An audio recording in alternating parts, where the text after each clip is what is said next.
सुवर्णवरं भुजगोपवीतं गजाननं भास्करमेकदन्तं लम्बोदरं वारिभवासनं च या कुन्दैर्तुषारहारधवला या शुभ्रवस्त्रावृता या वीणावरदण्डवन्दितकरा या श्वेतपद्मासना या ब्रह्माच्युतशङ्करप्रकृतिभे देवैः सदा वन्दिता सा मां पातु सरस्वती भगवती निःशेषजाड्यापहा।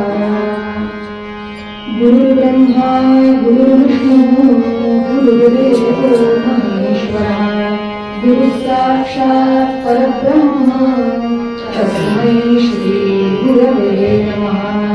मूकं करोति वाचालं पङ्गुं लङ्घयते यत्कृपातमहो वन्दे परमानन्दमाधवम्। आपदामपहर्तारं दातारं सर्वसम्पदां लोकाभिरामं श्रीरामं भूयो नमः। कृष्णाय वासुदेवाय हरये परमात्मने प्रणतक्लेशनाशाय गोविन्दाय नमो नमः। माता रामो मत्पिता रामचन्द्रः स्वामी रामो मत्सखा रामचन्द्रः सर्वस्वं मे रामचन्द्रो नान्यं जाने नैव जाने न जाने हरि जय जय राम। कृष्ण हरि जय जय राम। कृष्ण हरि जय जय राम। कृष्ण थोडा आवाज वाढवता येईल का? तबल्याचा आणि माझा येत नाहीये, कृतीच्या बाबतीत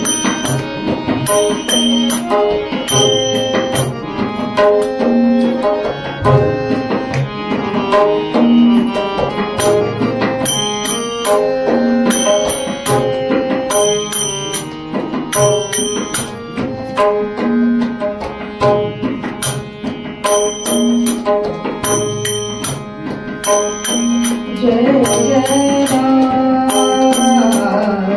कृष्ण हरि जय जय राम। कृष्ण हरि जय जय राम। कृष्ण हरि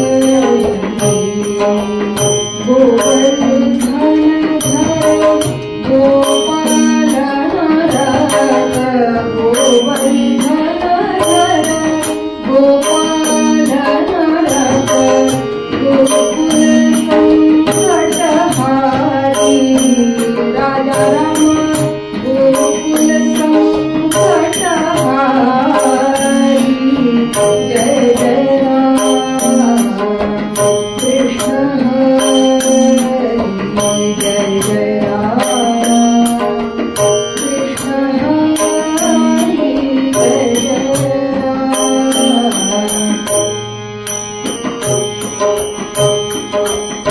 नवनी राधा समय नवनी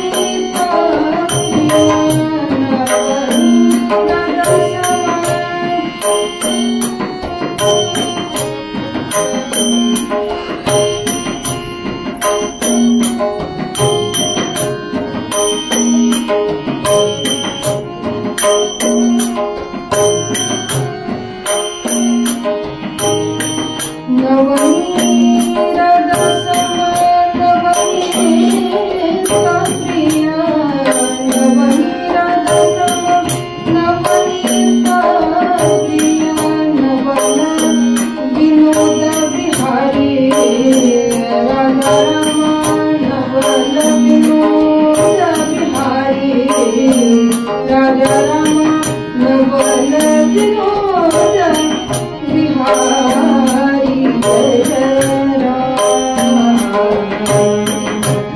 कृष्ण हरि जय जय राम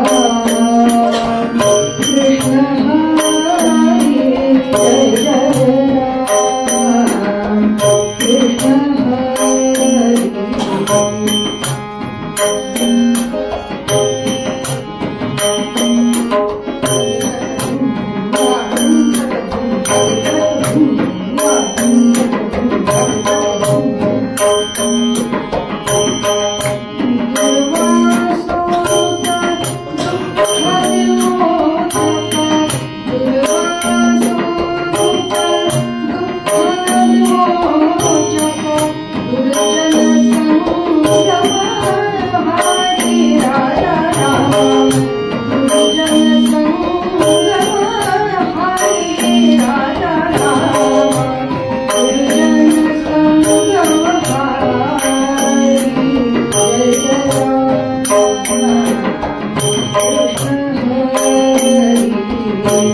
जय राम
कृष्ण हरि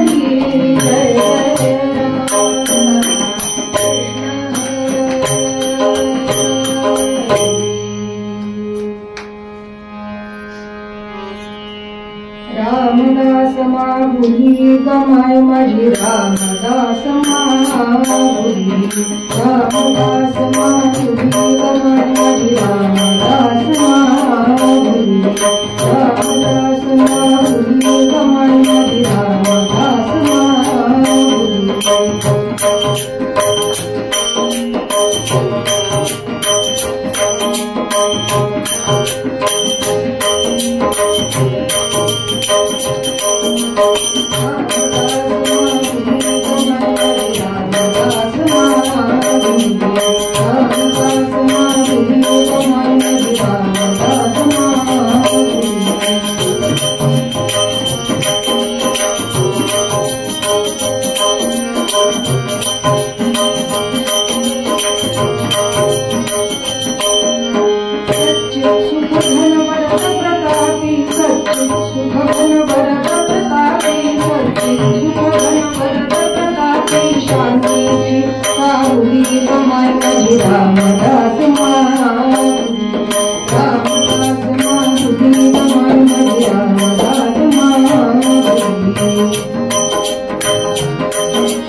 अनन्य दे नर शरण विधाले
केशवी केशव निज सुख सेविका केशवी केशव निज सुख सेविका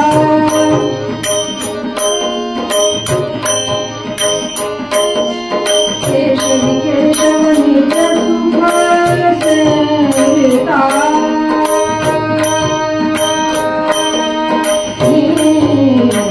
सुख सेविका निज सुख सेविका केशवी केशव निज सुख सेविका निज सुख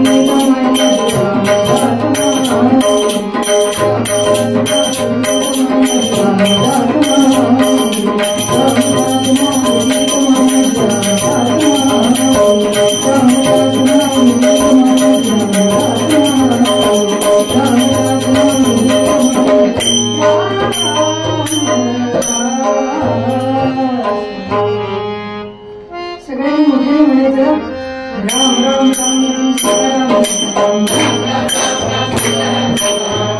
राम राम सीताराम राम राम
जय जय रघुवीर समर्थ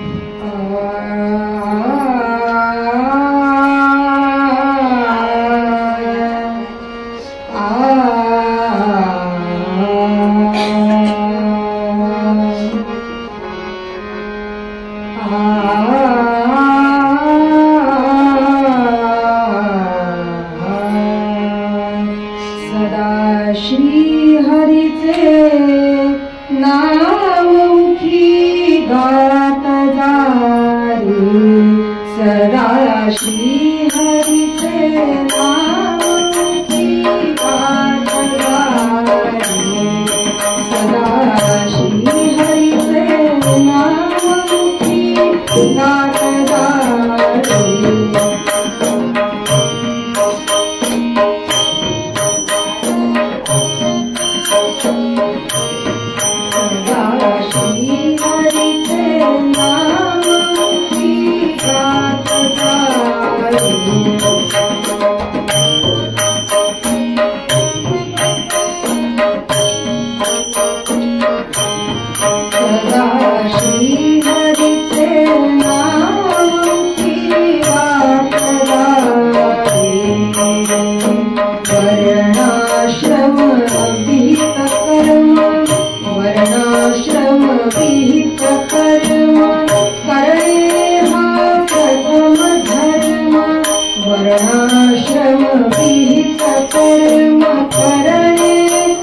ब्रह्मचैतन्य महाराजांच्या या मठामध्ये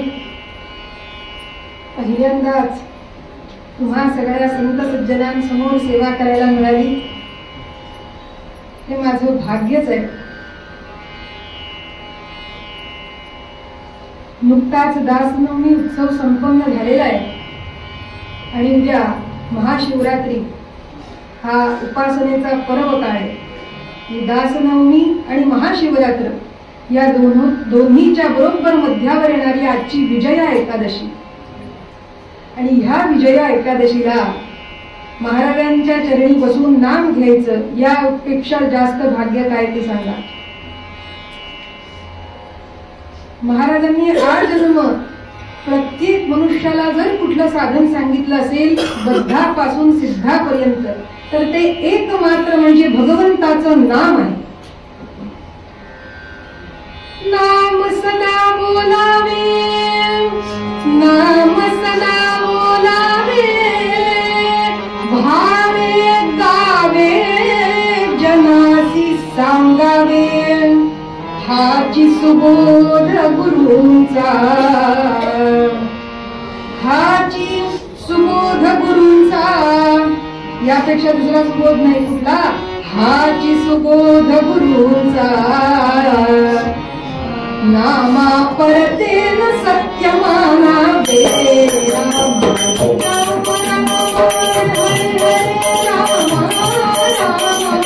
राम राम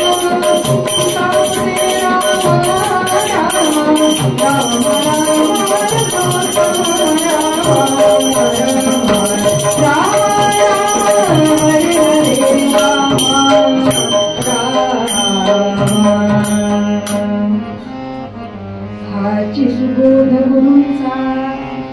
कुठला सुबोध? भावे गावे जनासी सांगावे. मग आज या एकादशीच्या दिवशी नामाशिवाय अन्य विषय तो कुठला घ्यायचा, जो भावे गाण्याकरता आणि सांगण्याकरता एक मात्र सद्गुरूंनी आपल्याला दिला. म्हणून पूर्वरंगाकरता आज निवडलेलं जे पद आहे, सदा श्री हरीचे नाम मुखी गात गारे. संतांनी पाहिलं की मानवी मनाला सगळ्यात जास्त हौस कसली असेल तर गाण्याची आहे. प्रत्येकाला काहीतरी गाण्याची हौस असते. आता आधुनिक तंत्रज्ञानामध्ये बघितलं ना, तर 5 मिनिटं 10 मिनिटाचा व्हिडिओ बघायला कोणाला वेळ नाही, म्हणून 30-30 सेकंदाचे रील्स असतात, बरोबर की नाही. 30 सेकंद तेवढेच बघायचं, पुढे पुढे असं सरकवत राहायचं. काही उद्योग नसला तरी बोटाला मात्र उद्योग आहे सरकवण्याचा. मग ते जे रील बनवतात त्यांचंही तंत्र आहे की ते कुठलं रील जास्त पाहिलं जातं, गाजलं जातं, की ज्याच्यामध्ये पार्श्वगायन म्हणून बॅकग्राऊंड म्युझिक काहीतरी गाणं आहे. आणि जिथे ते गाणं असेल, ते गाणं लोकप्रिय असलं तर त्या गाण्याचा आणि रीलचा काही संबंध हवाच असं काही नाही, पण ते गाणं तिथं पाहिजे. स्वयंपाक करण्याचे व्हिडिओ बनवतात कित्येक घरोघरच्या आज्या माय माऊली, ते सुद्धा स्वयंपाकाचे व्हिडिओ करून झाले की त्याच्या मागे गाणं लावतात. म्हणजे बघणाऱ्याचं काय होतं, रंजनही होतं. गाण्याची माणसाला फार आवड आहे. कोणी नाट्यसंगीतच गातात, कोणी मैफिली गातात, कोणाला भजन गाण्याची आवड असते, कोणी काय मंगळागौरीची गाणी गातात. अनेक प्रकारचे गीत आहेत, लोकसंगीत आहे. महाराज म्हणाले, आम्ही काय गावं जेणेकरून आमच्या जीवनाचा उद्धार होईल. काय गावं? आम्ही हम्मा हम्मा गावं का आणखीन कुठलं रॅप गावं, जॅझ गावं का काय क्लासिकल गावं का काय गावं? ठुमरी गावी, दादरा गावा.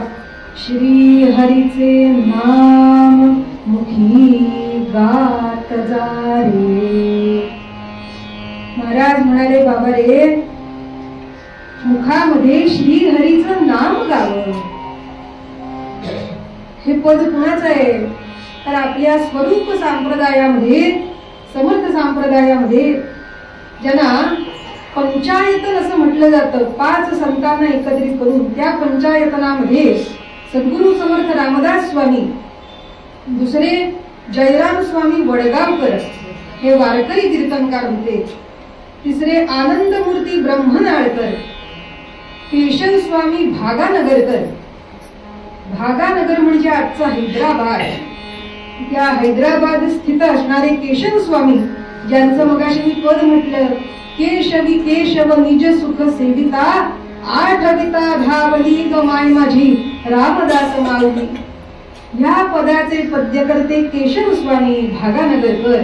आणि पाचवे सांगितले रंगनाथ मूर्ती निगडीकर, रंगनाथ स्वामी निगडीकर. निगडी म्हणजे आपल्या इथली निगडी नव्हे बरं का, साताऱ्या जवळच्या निगडीचे रंगनाथ स्वामी. ह्या रंगनाथ स्वामींचं आजचं हे पद आहे. रंगनाथ स्वामी म्हणाले, मानवी जीवनाचा उद्धार होण्याची चतुसूत्री मी एका पदात सांगतो म्हणाले. काय? मानवी जीवनाचा उद्धार करण्याची चतुसूत्री सांगितली की चारच गोष्टी अशा सूत्र रूपाने एका पदामध्ये त्यांनी बांधून दिल्या की सगळ्यात पहिलं श्री हरीचे नाम मुखी गात जारे. दुसरं म्हणाले वर्णाश्रम विहित कर्म करणे हा प्रथम धर्म, निरहंकृती कंजनयन ध्यात जारे. तिसऱ्या ओळीत म्हणाले सत्संगे शास्त्र श्रवण, श्रवणाचे करुणी मनन, निविध्यासे पूर्ण कृपे राहत जारे. आणि चौथ्या पदात म्हणाले निरतिशये निजानंद, हाची अहर्निशी छंद, अंतरंगी तोची जगी पाहत जारे. पहिलं साधन महाराज सगळ्यात सोपं म्हणाले, बद्धापासून सिद्धापर्यंत जड मूढ स्त्री पुरुष आबाल वृद्ध सगळ्यांना जमणार झेपणार कुठलं तर नाम. नामे अनंत तरले. पंत सांगतात या नामाने कुणाचा उद्धार झाला.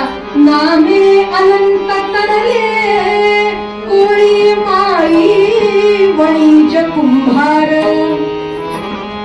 कोण कोण तरले नामाने? नामे अनंत तरले, कोळी माळी वणीज कुंभार. तुम्ही म्हणाल ही सगळी जातींची नावं का घेतली आज?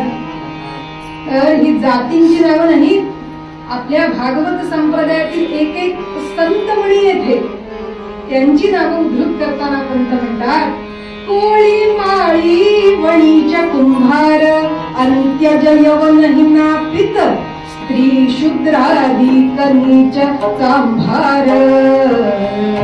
ह्या नामानं कोणाकोणाचा उद्धार झाला? कोळी माळी. कोळी म्हणजे वाल्या कोळी, माळी सावता माळी, वणीज कोण? तुकाराम महाराज. कुंभार गोरोबा काका कुंभार. आणि असे सांगत म्हणाले अंत्यज आहेत, यवन आहेत, नापित, सेना न्हावी, हे नाभिक समाजाचे असे सगळे स्त्री शूद्रादी कनीच सगळे सगळे या नामानं उद्धरून गेले. म्हणून सगळ्यात सोपं सांगितलं नाम. हे नाम मुखानं अखंड घ्यावं. जे आपण सगळेजण अखंड घेतच आहात, पण तरी सुद्धा आपण स्वतःला समर्थांनी सांगितलं तसं पहावे आपणासी आपण. तसं स्वतःला पाहून तपासावं की आम्ही हे नाम पूर्ण प्रयत्नाने घेतो का? आमचं नाम घेण्यामध्ये कुठे कुचराई तर होत नाही ना, हा आपणच आपला अभ्यास करावा. आणि सदैव घ्यावं. उठता बसता येता जाता खाता पिता नाम घ्यायला काय त्रास आहे सांगा मला? काही आहे का? एखादं व्रत करायचं झालं तर 4 पैसे खर्च करायला लागतात. आता आपल्या मार्गशीर्ष महिन्यात नाही का गुरुवारचं व्रत सगळ्या माता भगिनी करतात. अलीकडे तर ते फारच त्याचं प्रमाण वाढलंय. मी लहानपणी पाहिलं होतं की त्या व्रतात फक्त कलश ठेवत असत, बाजूला फोटो किंवा कागद लावायचे. आता जर तुम्ही तुळशीबागेत जाऊन बघितलं तर त्या मंगळवार बुधवार पासून देवीचा मुखवटा, त्या नारळाला लावायला नथ, त्या देवीच्या शिवलेल्या साड्या, ह्या व्रताचा उपयोग ह्या व्यापाऱ्यांनी आपले उद्योगधंदे चालवायला केला. करू नये असं नाही, आपापल्या आवडीप्रमाणे देव सजवावा. ज्याची जशी भावना असे हो जया अंतरी भाव जैसा, वसे हो तया अंतरी देव तैसा. पण हे हळूहळू फारच वाढायला लागलं. आणि त्यामुळे होतं काय, लोकांना वाटतं व्रत करायचं म्हणजे पैसेच खर्च करायला लागतात. कमीत कमी असतात पैसे, फार 5 फळं, काय 10 विड्याची पानं, सुपारी, खारका, बदाम नाही म्हटलं तरी थोडा तरी पैसा अडका खर्च करायला लागतो व्रताला. योग करायचा म्हटला तर आधी शारीरिक पातळी पाहिजे, आपलं बीपी व्यवस्थित ठेवायला पाहिजे. योग करणं सोपं नव्हे. मांडी घालून अर्धा 1 तास 2 तास कीर्तनाला बसणं सुद्धा कठीण आहे. योग सगळ्यांना झेपणार आहे का सांगा? आबाल वृद्धापासून योग सगळ्यांना पेलवणारा नाही, झेपणारा नाही. म्हणून योगियांचे शिरोमणी, ज्ञानियांचे राजे सुद्धा सांगतात योग याग विधी येणे नोहे सिद्धी मायाची उपाधी दंभर. कर्म करायचं म्हटलं तर कर्म प्रत्येकाला उत्तम करता येईलच असं नाही. कर्मामध्ये त्रुटी राहतात. मग त्यामुळे समर्थ म्हणाले नवे कर्मना धर्मना योग काही, नवे भोगना त्यागना सांग पाही. म्हणे दास विश्वास नामी धरावा, प्रभाते मनी राम चिंतित जावा. जय जय रघुवीर समर्थ. म्हणे दास विश्वास नामी धरावा. त्यामुळे सहज सोपं सुलभ असं नाम हे साधन आहे. काय कष्ट आहेत सांगा मला.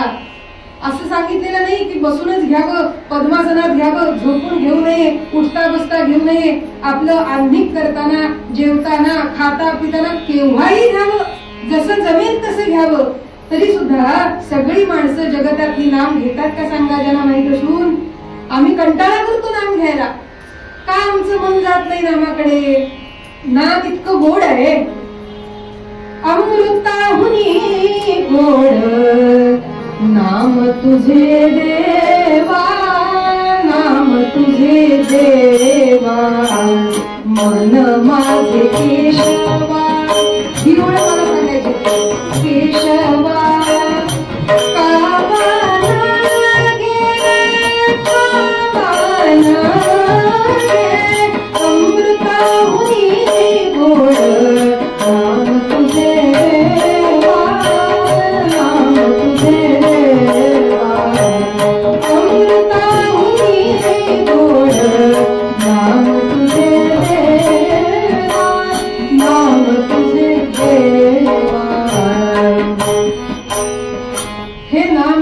गोड आहे, ते घ्यायला काही कष्ट नाही. म्हणून समर्थ एका ठिकाणी म्हणाले मना सांग पारे तुझे काय वेचे. काय 4 पैसे खर्च करायचे का? काही कष्ट आहेत? फुकट आहे तरी आम्ही घेत नाही. मग मन माझे केशवा का बाण घे, हे का घेत नाही? ते आवर्जून घ्यावं. जितका वेळ नामारहित झाला, मना राघवे वीण आशा नको रे. मना जे घडी राघवे वीण गेली, जनी आपुली ते तुला हानी केली. मग हे नाम आवर्जून घ्यावं. हा अट्टाहास सगळ्या संतांचा आहे. एकदा एक महाविद्वान पंडित महाराजांकडे आले गोंदवल्याला आणि म्हणाले महाराज, तुम्ही अगदी चातुर्वर्ण्यांना सगळ्यांना एकच साधन सांगता, फक्त नाम. नाम घेऊन परमात्मा साध्य होईल असा वाद घालायला आले आणि म्हणाले अहो महाराज, मी सगळ्या शास्त्रांचं अध्ययन करून येऊन तुमच्या समोर बोलतो की पैसा पैसा पैसा असं करून पैसा मिळेल, मग राम राम राम असं म्हणून राम कसा मिळेल? काय म्हणाले बघा, पैसा पैसा पैसा करून पैसा मिळेल का? आणि राम राम राम असं म्हणून कसा बरं राम मिळेल? महाराज हसले आणि म्हणाले तुमच्यासारख्या पंडितांना मी सामान्य काय तुम्हाला समजावणार, पण एकच सांगतो पंत की पैसा ही स्थूल गोष्ट आहे. ती मिळवण्याकरता स्थूल प्रयत्न व्यवहारामध्ये आवश्यक आहे. पण राम हा काही देता घेता येण्यासारखा स्थूल वस्तू नव्हे. तो सूक्ष्माति सूक्ष्म आहे. मग त्या सूक्ष्म परब्रह्म परमात्म्याला आपलंसं करण्यासाठी तसंच सूक्ष्म साधन पाहिजे. या स्थूल सूक्ष्म असणाऱ्या जीवाला स्थूल देहाच्या सहाय्याने घेता येईल असं नाम हे साधन स्थूलही आहे आणि सूक्ष्मातिसूक्ष्मही आहे. मुखानं नाम उच्चारता येतं आणि तसंच ते अंतःकरणामध्ये परमात्म्याच्या शेजारी राहतं आणि अंतःकरणात असणाऱ्या सूक्ष्म वासनेवरती काम करतं आणि आमचं अंतःकरण सूक्ष्म असणारं अंतःकरण वासनेतून स्वच्छ करून ते परमात्म्याची भेट घडवून देणारं नाम हेच एकमेव सूक्ष्म साधन परमात्म्याची भेट घडवून देऊ शकतं. इतकं नम्रपणे महाराजांनी सांगितलं. आणि साधा विचार करा, खूण सुद्धा हाताची करताना पैसा असं म्हणताना अंगठा बोटाकडनं बाहेरच्या दिशेला जातो आणि राम असं म्हणताना अंगठा आतल्या दिशेला ओढला जातो. तसं नामानं आपली वृत्ती अंतर्मुख होते म्हणून नाम घ्यावं असं सांगितलं. आणि हे नाम एकादशीचं महत्वच असं आहे की आजच्या एकादशीला असा विजया एकादशी का बरं म्हणतात की शत्रूनं ग्रासलेला जो कोणी असेल, ज्याला शत्रूचा ताप होत असेल, तो ताप आजच्या एकादशीनं नाहीसा होतो असं पद्म आणि स्कंद पुराणामध्ये वर्णन आहे. म्हणून तिला विजया असं म्हटलं जातं. मग एकादशी कशी साजरी करायची?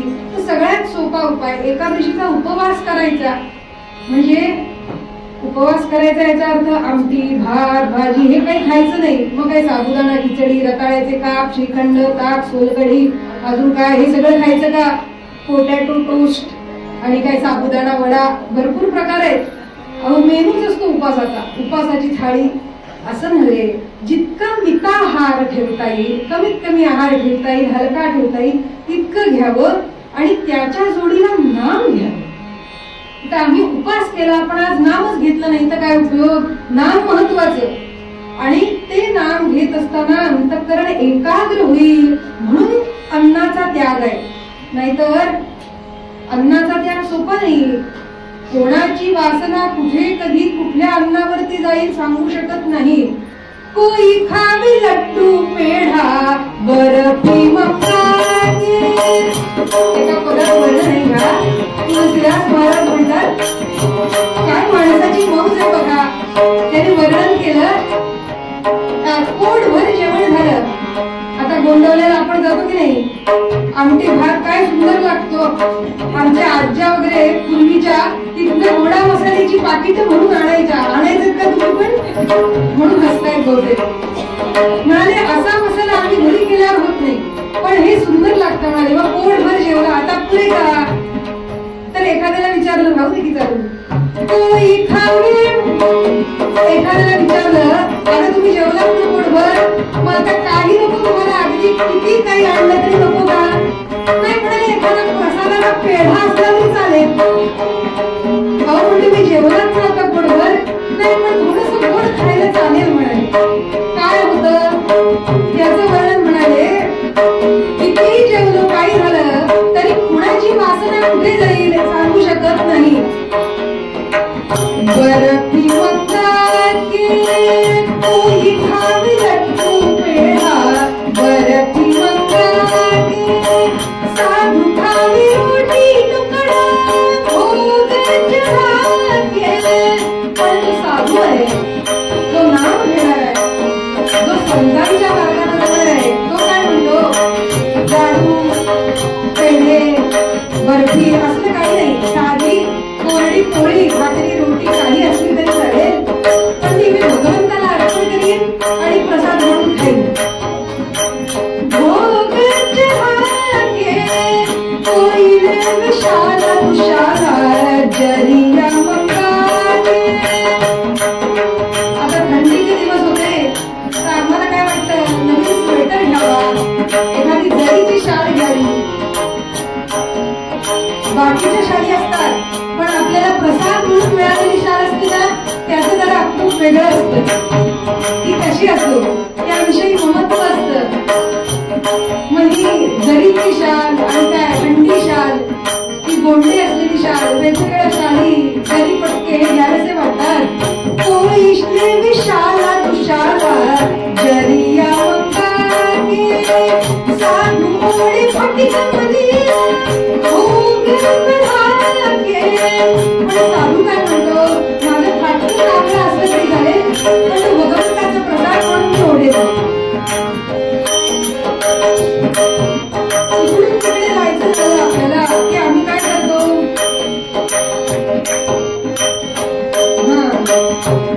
देवी हत्ती घोडा पलकी मंगाती. आधी फक्त जायला गाडीची सोय आहे का, फिरती एसटी आहे का, नाही तर कार करूया का, बोला. बर, हत्ती घोडा पालखी याची सोय बघून आम्ही तीर्थयात्रा करतो. पण साधू सज्जन काय करतात, साधू चले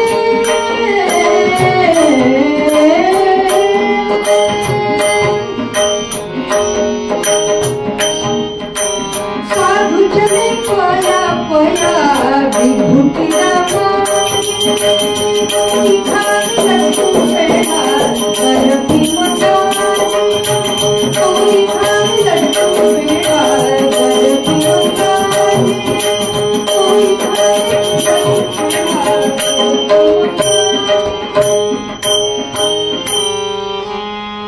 हे का सांगितलं की उपवास याच्यावरून आपण ते लाडू पेढे बर्फीवर गेलो. सांगण्याचा मुद्दा असा की आज एकादशीचा उपवास करावा. महाराजांचा एक पुत्रा होता, तो सुद्धा उपवास करायचा दर एकादशीला. लोकांनी पाहिलं की ह्याला काहीतरी खायला देऊन बघूया म्हणून कुणी त्याला पोळी आणून घातली, कुणी आणि काय बिस्किट घातलं आणि कुणी भात घातला. पण त्या कुत्र्यानं अन्नाला शिवला नाही. पुन्हा पुढच्या एकादशीला याची गंमत बघूया म्हणून त्या कुत्र्याला घालून पाहिलं. पण महाराज म्हणाले, अरे आपण मनुष्य असून सुद्धा सगळेजण एकादशी करतो का पहा. पण हा माझा लाद्या, तो जो कुत्रा होता ना, हा म्हणाले पूर्वजन्मीचा योग भ्रष्ट आहे, तो इथं आलाय कुत्रा हो, तो एकादशी करतो, त्याला घाला पण तो खाणार नाही असं म्हणाले. एकदा गंमत अशी झाली, महाराज पिशाच्च उतरवत असत. कोणाला पिशाच्च बाधा झाली असेल तर ती उतरवण्यासाठी महाराजांकडे आणून पोहोचवायचे. एक रघुनाथराव फडणीस नावाचे गृहस्थ होते, त्यांच्या मंडळींना पिशाच्च बाधा होती. मंडळींना म्हणजे सौभाग्य होती ना, त्यांच्या पिशाच्च बाधा होती. आणि बरं त्या स्त्रीचं असं व्हायचं की कधी कधी ती 5-5 तास रडतच बसायची, कधीतरी झोपूनच राहायची. कधीतरी खायला लागली तर अत्यंत कृश असून सुद्धा अगदी मनभर अन्न खायची, पण तिला काही त्रास व्हायचा नाही. मग ही बाधा कशी बरं होणार, सुटणार, तिला संतती कशी होणार, हिची सुटका कशी होणार म्हणून ते दुःखी कष्टी झाले होते. आणि त्यांनी त्यांच्या मंडळींना आणलं महाराजांकडे. आणि महाराजांनी पाहता क्षणी ओळखलं की हिला पिशाच्च बाधा आहे. आणि महाराज म्हणाले, अरे हिच्या झाडाला म्हणजे हिच्या देहात केवळ एक नाही 10-20 पिशाच्च ये जा करतायत, किती त्रास होत असेल म्हणाले. आणि ते पिशाच्च महाराजांशी बोलू लागे. ते प्रत्येकाशी बोलायचे, कोण रे तू, बोल, काय हवंय तुला, का त्रास देतोस झाडाला, असं महाराज पिशाच्चांशी बोलायचे. आणि मग ते पिशाच्च उत्तर द्यायचं, आमची इच्छा पूर्ण करशील. मग महाराज म्हणाले, तुम्हाला काय पाहिजे ते सांगा, मी इच्छा पूर्ण करतो, पण महिनाभर मासभर ह्या झाडाला त्रास द्यायचा नाही, हे झाड सोडून जायचं, काय हवंय तुम्हाला, असं महाराजांनी तिला म्हणजे तिच्यातल्या पिशाच्चांना विचारलं, काय हवंय मागा. मग ती पिशाच्च आपापसात कुजबुजायला लागली. म्हणाले, ते सूक्ष्म देह इतस्तता असतात आणि ते कुठल्या देहाच्या सहाय्याने आपली वासना भागवता येते का बघूया म्हणून प्रयत्न करतात. मग त्या सगळ्यांनी असं सर्वानुमते ठरवलं, अरे तो गोसावी आपल्याला विचारतोय काय हवंय, काय मागायचं त्यांच्याकडे. तर सगळ्यांनी ठरवून सांगितलं, आम्हाला की नाही कांदा भजी हवी. काय मागितलं पिशाच्चांनी, कांदा भजी. बरोबर. महाराज म्हणाले, ठीक आहे, मी तुम्हाला कांदा भजी देतो, पण झाडाला सोडायचं. हो म्हणाले, सोडणार. ठीक आहे. मग भवानराव म्हणून एक गडी होता महाराजांचा. भवानरावला सांगितलं, भवानराव 2 पायली कांदे घेऊन ओढ्याकडे जायचे. 2 पायली म्हणजे 1 पायली अंदाजे 5 किलो, 2 पायली म्हणजे 10 किलोचं कांद्याचं पोतं, 10-12 किलोचं. ओढ्याकडे जायचं, 3 धोंडे मांडून मोठा चुला करायचा आणि तिथं भजी करून म्हणाले ह्या सगळ्या पिशाच्यांना खाऊ घालायचीच. सगळा कार्यक्रम झाला की पुन्हा मठाकडे यायचं. बघा, कांदा भजी करायला घराच्या जवळ पण नाही, लांब तिकडे ओढ्याकडे जायचं म्हणाले. पण आता परिस्थिती अशी आहे की ओढ्याकडे जायची गरजच नाही, आम्हाला चौकात कांदा भजी मिळते. कुठल्या पिशाच्यांना जर खावीशी वाटली तर कशाला लांब जा. बरं, म्हणजे खाणारे सगळे पिशाच्चे असतात असं मला म्हणायचं नाही. सांगण्याचा हेतू असा, तो भवानराव असं पोतं खेचत खेचत खेचत ओढ्याकडे गेला. त्याने चूल भली मोठी मांडली आणि अहो ते 10 किलो कांदे चिरायचे. तो काही थोडा कार्यक्रम नव्हे. तर हा आपला सकाळपासून कांदे चिरतो, डोळ्यातनं पाणी येतंय सारखा. कांदे एवढे कांदे चिरून झाले आणि ते सगळं पीठ कालवलं आणि तो सगळा धूर येत होता तेलाचा. त्याच्यात अशा भज्या सोडायला लागला. कित्येक तास भज्या तळतोय आणि ती बाई तिथं समोर आली भजी खायला. सगळ्या भज्या तिनं मस्त करणार होती. इतक्यात हरम भट नावाचा गृहस्थ त्या ओढ्याकडून आपलं कामकाज आटोपून घरी चालला होता. तर त्याने विचारलं, का हो भवानराव, आज इकडे कुठं? ते म्हणाले, अहो भजी करतोय. इथे भजी? अहो काय सांगायचं तुम्हाला, महाराजांनी ह्या पिशाच्यांच्या इच्छा पूर्ण करण्याकरता मला बसवलंय म्हणाले. तर हरम भट म्हणाले, काय रे रामा, हे महाराज सुद्धा ना आम्हा जित्या जात्या माणसाला काय हवंय नाही विचारणार, पण त्या भूतांच्या इच्छा म्हणाले पूर्ण करतात. असं त्यांनी विचार केला. आम्हाला कधी विचारलं का 2 भजी हवेत का? म्हणजे या भूताला एवढ्या भज्या? असा विचार आला हरम भटच्या मनामध्ये आणि तो निघून गेला घरी. आणि रात्री भोजन झालं की तंबाखू खायचा त्यांना नाद होता. म्हणून त्या हरम भटाने केलं काय, तंबाखू चोळला, त्याची गोळी भरली आणि मग निजायला गेले.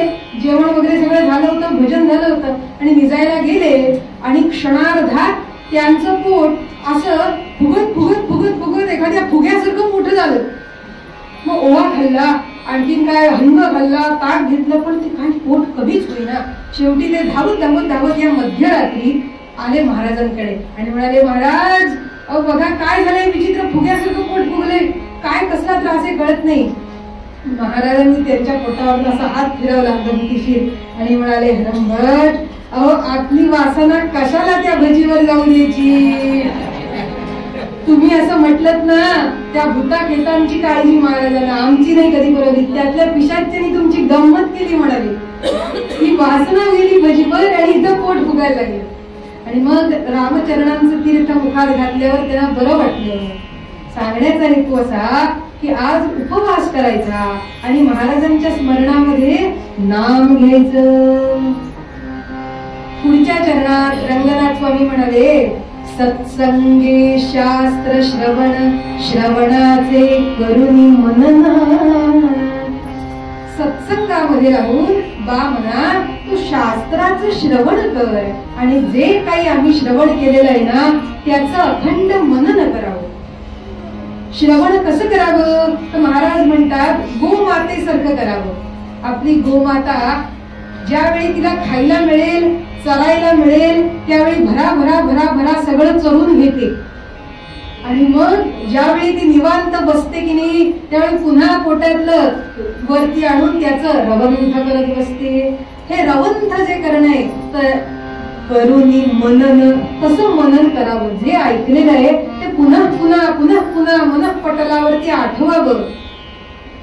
सत्संगे शास्त्र श्रवण, श्रवणाचे करुणी मनन. आणि पुढे म्हणतात, निदिध्यासे पूर्ण कृपे राहत जारे. श्रवण, मनन आणि निदिध्यासन या साधनाकडे रंगनाथ स्वामी अंगुली निर्देश करतात की श्रवण करून नुसतंच थांबायचं नाही, त्याच्या पुढे मनन केलं पाहिजे. तर पूर्वीच्या काळी कीर्तनाला ज्या आज्या येत असत ना त्या रिकाम्या हाती यायच्या नाही, तर वाती वाळायला घेऊन यायच्या, कुणीतरी भाजी निवडायला घेऊन येत असत. मग आजी आय काय आज काय ऐकलंस कीर्तन? तर आजी म्हणायची, कुठलं कीर्तन? 100 झाल्या वाती, काय ऐकलं माती. असं ऐकलंय बघा, जे ऐकलेलं आहे त्याचं मनन करावं. म्हणाले जे ऐकलं ते पुन्हा पुन्हा चिंतन करावं, त्याचं मनन करावं आणि मनन करून झालं की त्याच्याही पुढची एक पायरी आहे निदिध्यासन. निदिध्यास म्हणजे ज्याप्रमाणे ध्यास म्हणजे काय, एखाद्या गोष्टीची गोडी लागणं, सतत त्याविषयी चिंतनानं मन एकाग्र होणं, तसा निदिध्यास आम्हाला रामाचा लागला पाहिजे. तो ध्यास होण्यासाठी मनन आहे आणि त्यासाठी श्रवण करायचंय. म्हणून श्रवण कुणाकरवी श्रवण करावं? सत्संगे, संतांच्या संगतीत येऊन श्रवण करावं. कारण संत जो उपदेश करतील ना तो उपदेश अहो अनेक शास्त्रांचं सार, जणू काही त्याचं अमृत आहे. अनेक शास्त्र ऐकलेल्याचं फळ हे एका संत वचनामध्ये. म्हणून सत्संगे असं सांगितलं, सत्संगामध्ये राहून श्रवण करावं. आणि म्हणतात वर्णाश्रम विहित कर्म करणे हा प्रथम धर्म. ह्या सगळ्या परमार्थाचा पाया कुठे आहे? रंगनाथ स्वामी म्हणाले वर्णाश्रम धर्माचं पालन करण्यामध्ये आहे. सगळ्यात पहिला पाया की मुखानं नाम आणि हातात काम. कुठलं काम? जे आम्हाला वर्णाश्रम धर्मानं प्राप्त झालेलं काम आहे. वर्ण आणि आश्रम, ब्राह्मण, वैश्य, क्षत्रिय, वैश्य आणि शूद्र हे झाले वर्ण. अहो, ज्याला चिंतनात्मक बुद्धीचं काम करायचंय ते ब्राह्मण, ज्याला सुरक्षेचं काम करायचंय, जे आर्मी मध्ये आहेत, सैन्यात आहेत, पोलिसात आहेत, ते कोण झाले? क्षत्रिय. व्यापारी वर्ग म्हणजे वैश्य, जे सेवा कर्म करतायत, नोकरी करतायत, ते झाले शूद्र. या सगळ्यांनी आणि आपल्या आश्रमानुसार आम्ही ब्रह्मचारी, गृहस्थ आश्रमी, वानप्रस्थी, संन्यासी जो कोणी असू, आपल्या वाट्याला आलेलं कर्म सर्व शक्तीपणाला लावून चोख करणं हा म्हणाले सगळ्यात पहिला पाया आहे. आपल्या वाट्याला आलेलं कर्म उत्तम करावं. मग काय होतं की ते कर्म उत्तम करत गेल्यानंतर कर्मणैव हि संसिद्धिं आस्थिता जनकादयः. अहो, कर्म उत्तम केलं आणि कर्माच्या जोडीला नाम घेतलं की आम्हाला सिद्धींची प्राप्ती होते, सिद्धी प्राप्त होतात. म्हणून उत्सव ज्यावेळी गोंदवल्यात व्हायचा ना पूर्वी, त्यावेळेला पेढे करायचं काम असायचं. भरपूर खवा आणून तो आटवून पेढे करायचे. त्यावेळी काही आता सारखे सातारी कंदी पेढे असे जागोजागी उपलब्ध नव्हते. आणि मग हे पेढे खवा आटवायचा, त्याच्यात जायफळ किसून किंवा उगाळून घालायचं, पिठी साखर घालायची आणि ते छान मळून असे हाताने चपट असे मळायचे. म्हणजे आता बाजारात मिळतो तो पेढा असा घनदंड गोल असतो, तसा नाही म्हणाले. घरी केलेला पेढा असा हाताने मळायचा, जो बाजूच्या सगळ्या त्याची जी काठ आहे, एजेस, ते असे चपट असतात आणि मध्येच फुगे, असा हाताने वळलेला पेढा तसा पटापट वळून करायचे. आणि घरी केलेला पेढा की नाही इतका उत्तम होतो म्हणून तुम्हाला सांगू, तुम्ही बाहेरचा पेढा खाणारच नाही जर घरी केलात पेढा तर, खवा आणून किंवा दूध आणून. तसे पेढे करण्याचं काम गोंदवल्यात सुरू होतं. आणि हा सगळा उत्सव कसा करायचा त्याची रूपरेषा आपल्या ब्रह्मानंद स्वामी महाराजांनी आखून दिली होती. आणि स्वतः ब्रह्मानंद स्वामी पेढे करायला बसले होते, वळायला. आणि सगळे असे गोल करून बसले, खव्या घेऊन पेढे वळताय. आणि नुसते वळायचे नाही, श्रीराम जय राम जय जय राम असं म्हणून पेढे वळायचे. तर एकाने पाहिलं, प्रत्येक जण पेढे वळतायत आणि रांगेने असे ते लावून ठेवतायत, पण ब्रह्मानंद महाराजांनी जो वळलेला पेढा असेल की नाही तो असा वळला आणि ठेवला की त्याच्यावर राम असं उमटलेलं असायचं.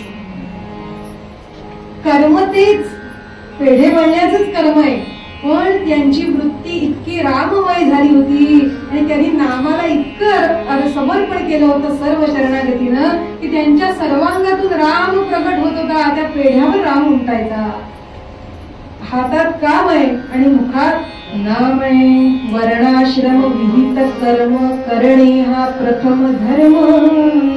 हा पहिला धर्म आहे की आपल्या वाट्याला आलेलं कर्म चोख करायचं, त्यामध्ये कुचराई करायची नाही. आता काय कीर्तन करायचं ना, ते जितकं आपल्याला प्राण ओतून करता येईल तितकं करायचंय. ऐकायचं ना, तेही तितकं मनापासून ऐकायचं.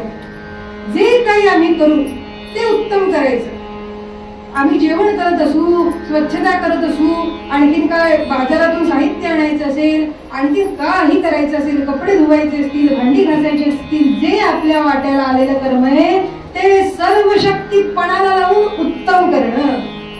करणे हा प्रथम धर्म. हे कर्माचं सामर्थ्य आहे.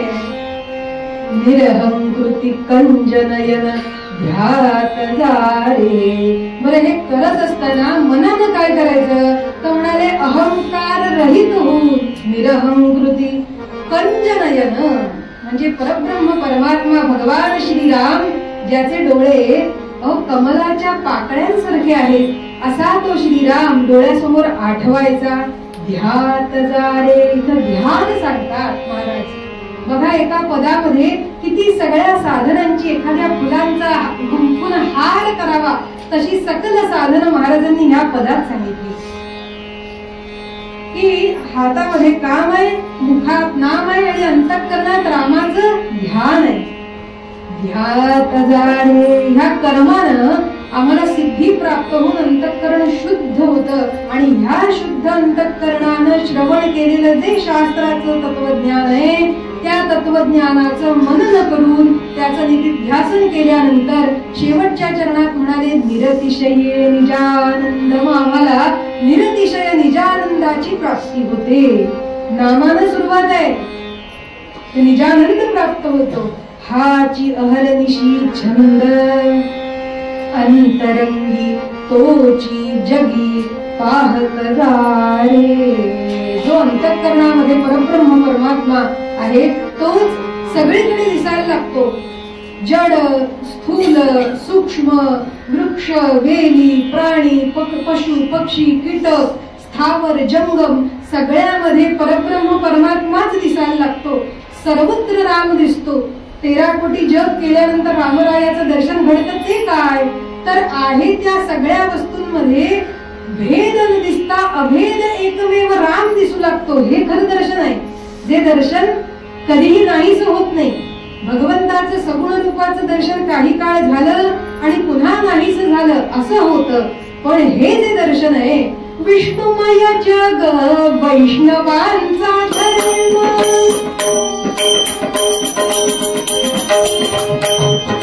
विष्णुमय जग वैष्णवांचा धर्म.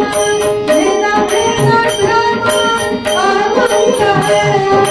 वेदा वेदा धर्म अवंतरा. विष्णुमय जग वैष्णवांचा धर्म. विष्णुमय जग वैष्णवांचा धर्म. वैष्णवांचा धर्म. वैष्णवांचा धर्म. म्हणून एक शेवटचा श्लोक सांगते की श्रीमद भागवतामध्ये भिक्षु गीत नावाचं एक सुप्रसिद्ध गीत आहे. भ्रमर गीत आहे, गोपी गीत आहे, अशी अनेक गीत आहेत. त्यातले एक भिक्षु गीत आहे. त्यामध्ये हा भिक्षू सांगतो 11व्या स्कंदामध्ये हे गीत आहे की माझं मन आता समाधानी नाही, दुःखी आहे. याचं कारण काय? याचं कारण एकमेव म्हणाले. त्या भिक्षूने सांगितलेला हा श्लोक नायंजनो मे सुख दुःख हेतुर न देवतात्मा ग्रह कर्म काला मनः परं कारणमामनन्ति संसार चक्रम परिवर्तयेद्य.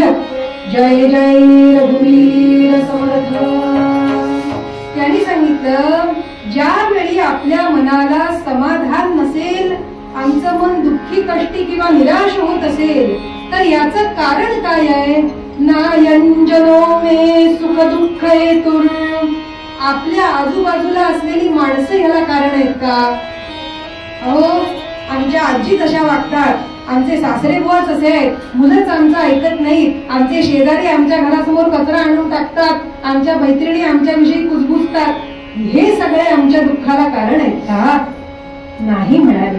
नायंजनो आजूबाजूचे लोक आपल्या मनाच्या परिस्थितीला कारण नाही.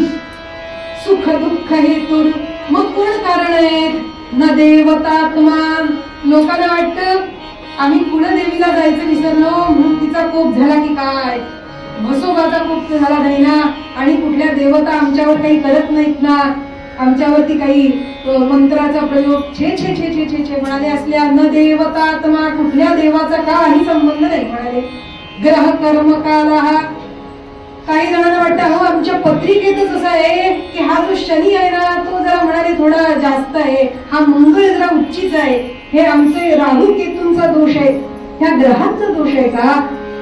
छे म्हणाले ग्रहांचाही दोष नाही. कर्म काल हा आमचं कर्मच असं म्हणून दोष आहे का? हा काळाचा दोष आहे का? कलियुग आलाय ना. हल्ली एक छान आहे की काही झालं की त्याचा दोष कलीकडे लावला की आम्ही सुटलो. मग कलियुगाचा दोष आहे का? अजिबात नाही म्हणाले. मग ह्याचं कारण तरी काय? मन परम कारणमामनन्ति. आमचं मन हेच आमच्या सुखदुःखाला कारण आहे, इतर कोणीही नाही. संसार चक्रम परिवर्तयेद्यत्, जे संसार चक्राला हलवणार परिवर्तन घडवणार आमचं मन आहे, दुसरं कोणी नाही. मन या मनाच्या जवळ राहणार, मनाला वळवणार सांभाळणार, मना इतकंच सूक्ष्म असं जर कुठलं साधन असेल ना तर ते एकमेव नाम आहे. जे नाम महाराजांनी सगळ्यांना दिलं ते नाम आपण प्रेमानं गावं आणि ते नाम अंगीकारावं. ते नाम घेत असताना आपला भाव शरणागताचा असावा. श्रीरामा तू स्वामी, श्रीरामा तू स्वामी, अससी माझ्या शिरावरी जागा.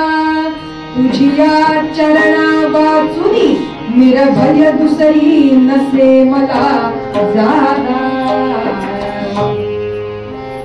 पंत म्हणाले माझा स्वामी श्रीराम आहे आणि तो माझ्या शिरावर असताना माझ्या मनामध्ये दुःख चिंता क्लेश उद्वेग निराशा कशाला धरायची.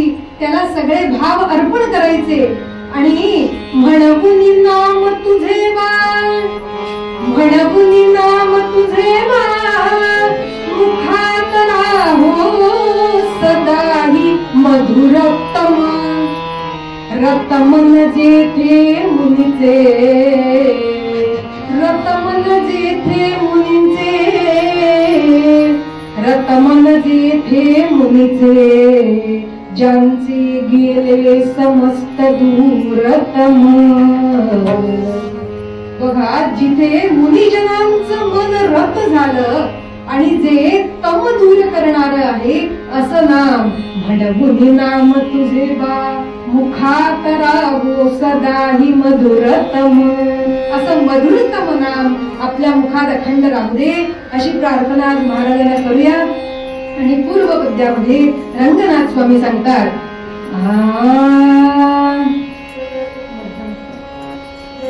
की बा म्हणा तू वर्णाश्रम कर्म करण्याचा हा धर्म उत्तम रीतीनं पाळून सत्संगामध्ये शास्त्रांचं श्रवण करून त्यांचं निधिध्यासन करून निरतिशय सुखाला पात्र हो आणि अखंड हरीचं नाम मुखात गात जा. सदा श्री हरीचे नाम मुखी गात जा रे, सदा श्री हरीचे, सदा श्री हरीचे नाम मुखी गात जा रे, सदा श्री हरीचे नाम मुखी गात जा रे.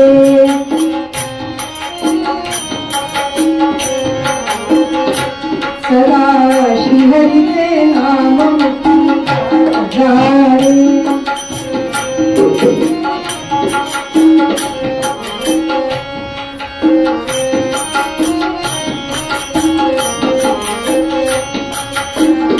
वर्णाश्रमविहित कर्म करणे हा प्रथम धर्म. वर्णाश्रमविहित कर्म करणे हा प्रथम धर्म.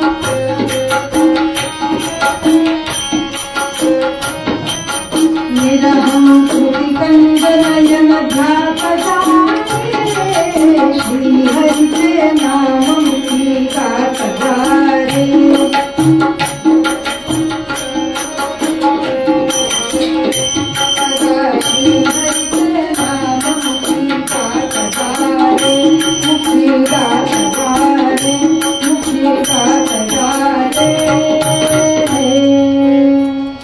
हेच नाम सगळ्यांनी थोड्या वेळ गाऊया. मोठ्यांदा टाळी वाजवायची आणि मोठ्या आवाजात नाम घ्यायचं. हो पण आपल्याला आज पावणेसारखं संपायचं आहे. उपासना पुढे असल्यामुळे त्यामुळे आपण पटकन आख्यानाकडे वळूया आणि सगळ्यांना विनंती आहे की कुणीही संकोच न बाळगता नाम घेऊया. श्रीराम जय राम जय जय राम. श्रीराम जय राम जय जय राम, श्रीराम जय राम जय जय राम, श्रीराम जय राम जय जय राम, श्रीराम जय राम जय जय राम, श्रीराम जय राम जय जय राम, श्रीराम जय राम जय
जय जय रघुवीर समर्थ.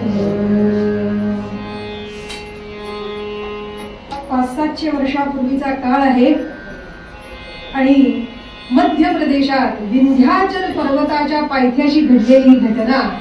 विंध्याद्री माझी होता,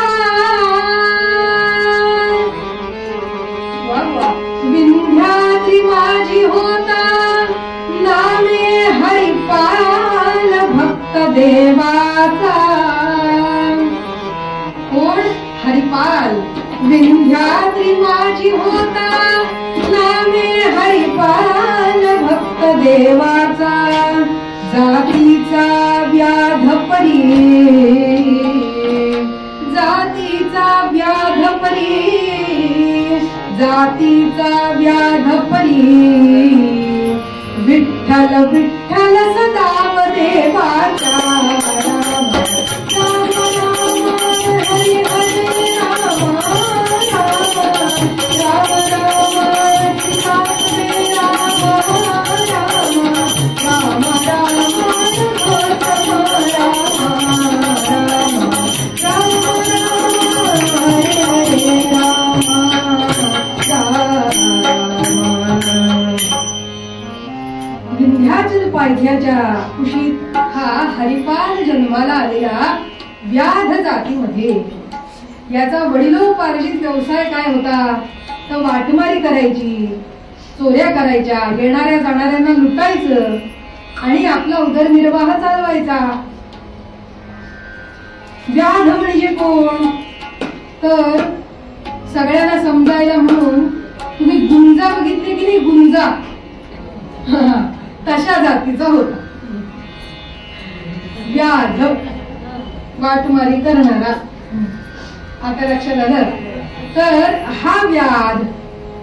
पण एकदा काय झालं, हा लहान असताना ह्याचे वडील म्हणाले, हरिपाल आता ही चोरी कशी करायची हे सुद्धा शिकून घ्यायला पाहिजे. हे तुला मी आता दाखवतो तसं तू शिक. आपण कुठे जायचं शिकायला? म्हणाले पंढरपुरामध्ये एकादशीला खूप मोठी यात्रा असते, भरपूर वारकरी जमतात. तिथं गेल्यावर मी तुला शिकवतो कसं चोरी करायची, गर्दीमध्ये कसं पाकिट मारायचं, कसं लुटायचं, कोणाला आधी हेरायचं. चोरी करणं काही सोपं आहे का सांगा? आधी सावध हेरून घ्यायला लागतं आणि ते बेसावध हे पाहायला लागतं आणि मग हळूच त्याच्या नकळत त्याच्याकडचं जे काही संपत्ती आहे, धनधान्य, ते हळूच घ्यायला लागतं. पकडलो गेलो तर जोरात पळायला लागतं. मी चोरी केलेली नाही, त्यामुळे हे कसं करायचं हे त्याचे वडील शिकवत होते हरिपालाला. की हरिपाल चल आपण जाऊया पंढरपुरात. म्हणून हरिपालाला पंढरपुरात घेऊन आले आणि ही तुडुंब गर्दी पंढरपुरामध्ये. जशी भगवंताच्या दर्शनाला गर्दी असते तशी मोठी बाजारपेठही असते. लोक खेळणं, काय तवे, अजून काय गळ्यातलं, कानातलं, अमकं तमकं घेत असतात दुकानामध्ये. आणि हरिपालाचे वडील शिकवतायत कसं जायचं. पण हरिपालाचं लक्ष मात्र काही त्या चोरी करण्यात लागेना. ह्याचं सगळं लक्ष होतं. म्हणाले, बाबा ते पहा तिकडे वाळवंटामध्ये काहीतरी मोठा जयघोष सुरू आहे आणि हातामध्ये काहीतरी वाद्य वाजवतायत, ते काय आहे मी बघून येऊ का? बाबा म्हणाले, मी शिकवतोय तिकडे लक्ष दे. म्हणाले, नको तिथे जायचंय तुला. तरी सुद्धा हरिपाल वडिलांची नजर चुकवून हळूच कीर्तनात येऊन बसायचा आणि ते कीर्तन ऐकायचा. आणि त्याला असं वाटायचं की इथे किती आनंद आहे, हे सगळेजण नाव घेत आहेत. आणि हा ते कीर्तनाचे संस्कार त्या हरिपालाच्या चित्तावर झाले. सत्संगे शास्त्र श्रवण, श्रवणाचे करून त्या संत संगतीचा परिणाम एवढा झाला की हरिपालाचं चित्त सात्विक झालं आणि त्याला कळलं हे लोकांना लुबाडण्यात काही अर्थ नाही, तर खरी गोडी या कीर्तनात आहे, जिथं भगवंताचं नाम गायलं जातं.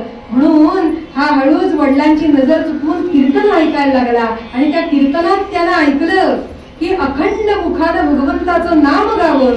त्यातच बा जीवा तुझं कल्याण आहे. तू हातात कुठलंही काम असो, मुखानं अखंड भगवंताचं नाम गात जा. हा उपदेश त्याच्या अंतःकरणावरती कोरला गेला आणि हा पुन्हा वडिलांच्या बरोबर विंध्य पर्वताच्या पायथ्याशी आपल्या गावी परतला. पण परतला तो नुसता नाही, तर नामाचे संस्कार अंतःकरणात घेऊन आला. आणि त्याला कळलं की आता आजपासून आपण अखंड मुखानं विठ्ठल विठ्ठल विठ्ठल विठ्ठल हे नाम घ्यायचं असं त्यानं पक्क ठरवलं. आणि त्या दिवशीपासून अखंड मुखानं हा नाम गायला लागला.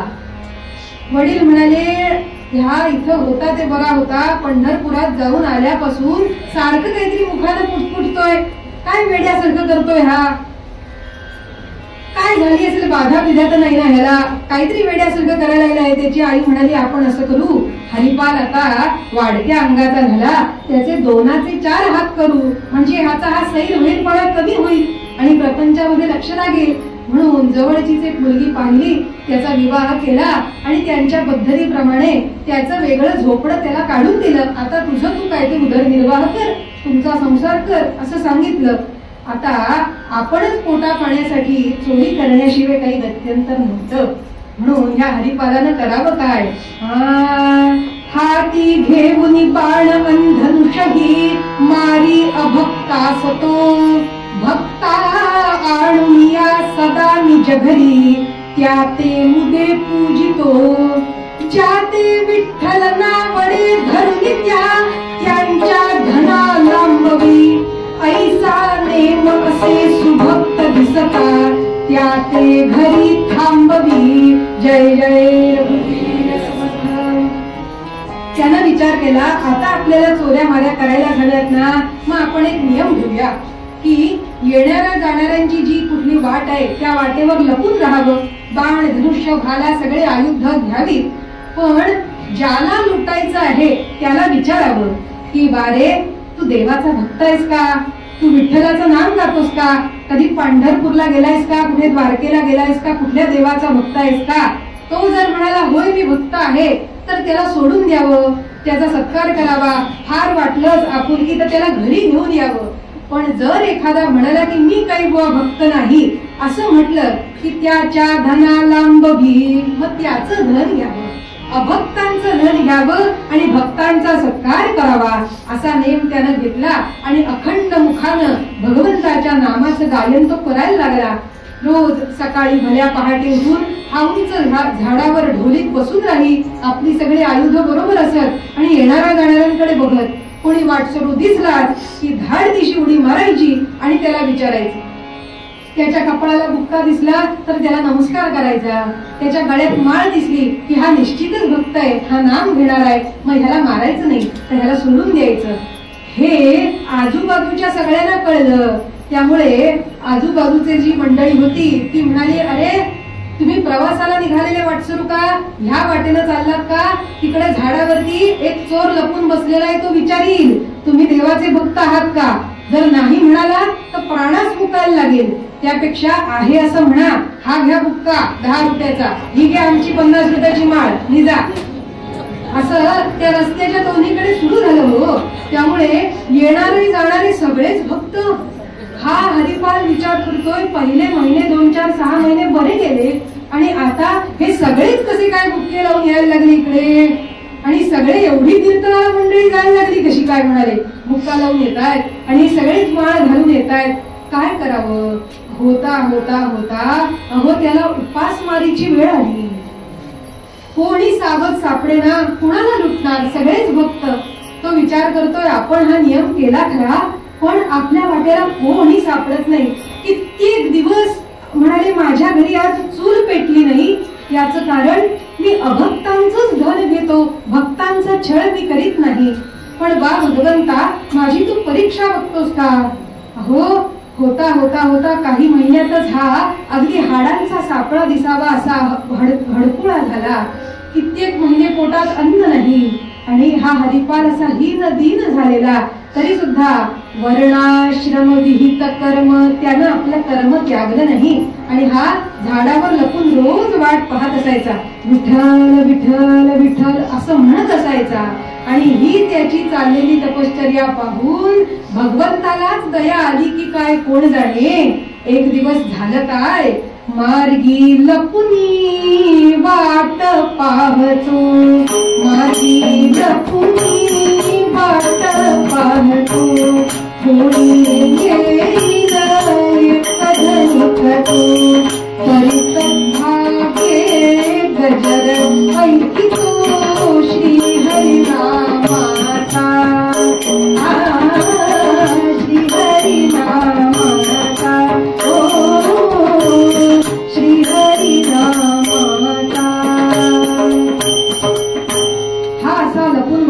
हरिपाल आणि अचानक त्याच्या कानी श्रीहरी नामाचा जयघोष ऐकू यायला लागला. तो सरसर सरसर झाडावर चढला आणि त्यानं झाडाच्या शेंड्यावरून पाहिलं. हा नाद कुठून बरं येतोय आणि त्याला दिसलं अहो 100-500 संत मंडळी ह्या वाटेनं आपल्याकडे यायला निघाले. सगळे पांढरे धोत्र नेसलेली उपरणं घेतलेली ही संत मंडळी दिसतायत. त्यानं टोकावरून पाहिलं मृदंगांचा टाळांचा आवाज येतोय. जय हरी विठ्ठल जय जय विठ्ठल जय हरी विठ्ठल जय जय विठ्ठल. सगळी मंडळी गजर करतायत. हा जय हरी विठ्ठल जय जय विठ्ठल जय हरी विठ्ठल जय जय विठ्ठल जय हरी विठ्ठल जय जय विठ्ठल जय हरी विठ्ठल जय जय विठ्ठल जय हरी विठ्ठल जय जय विठ्ठल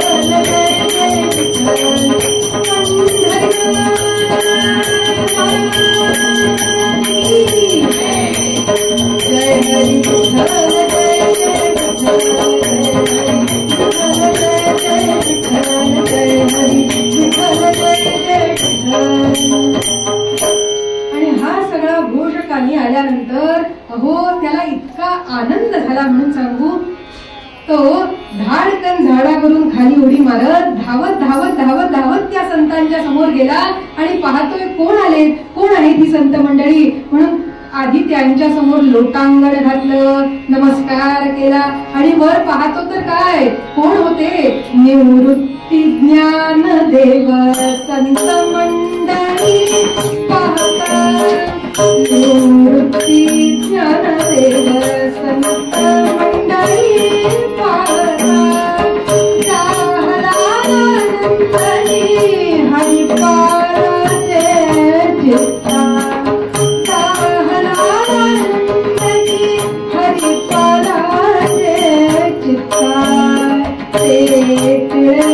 शोभती द्वादश अंगावरती पाहुनी हासते सत्वगुणांची मूर्ती. वैष्णव सगळे येताना दिसले. त्या सगळ्यांच्या अंगावरती 12 टिळे लावले होते. कसे लावले होते ते आपण इथे महाराजांना पाहू शकता. त्यांच्या अंगावर 12 टिळे वैष्णवांचे आहेत की तसे प्रत्येकाने लावले होते. आणि ती सत्वगुणांची मूर्ती पाहिली आणि इतका आनंद झाला हरिपालाला. अहो टाळ वाजतायत, मृदंग घेऊन नाचत नाचत भगवंताचं नाम गात गात ही संत मंडळी आमच्या गावाकडे आली. काय आनंद सांगावा. सगळ्यांच्या खांद्यावरती भगव्या पताका होत्या. त्या विजय पताका शोभत खांद्यावरती. त्या विजय पताका शोभत खांद्यावरती. शरवैरी पडिले उन्नतीचा अनुभूती. निवृत्ती ज्ञानदेव संत मंडळी पाहता. जाहला आनंदाची हरिपालाचे चित्ता. आणि त्याच्या अंगावरती रोमांच उभे राहिले. लोटांगण घेतलं तिथंच मातीमध्ये आणि हात जोडून असा समोर उभा राहिला. साक्षात निवृत्तीर भगवान हरहा ज्ञानेशो भगवान विष्णू. ब्रह्मा ते कोण सोपानो ब्रह्मदेवश्च आणि मुक्ताख्या ब्रह्मचित्तला. हे सगळे जण पाहिले. त्यांच्या बरोबर येणारी सगळी वारकरी संत मंडळी पाहिली आणि हरिपालाला गहीवरून आलं. तुम्हा संतांचं दर्शन घेऊन खरोखरीच मी धन्य झालो. आणि ज्ञानेश्वर महाराजांनी पुढे येऊन त्याला जवळ घेतलं. म्हणाले हरिपाल काय मिळतोस.